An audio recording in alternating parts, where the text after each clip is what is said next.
आपण पाहताय महाधुरळा.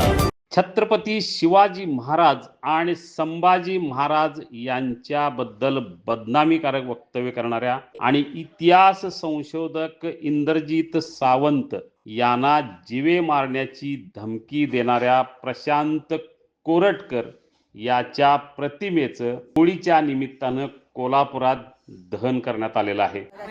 छत्रपती शिवरायांचा अवमान करणाऱ्या कोरटकरच्या नावानं बोंबला रे बोंबला. गेले काही दिवस प्रशांत कोरटकर प्रकरण राज्यात गाजत आहे.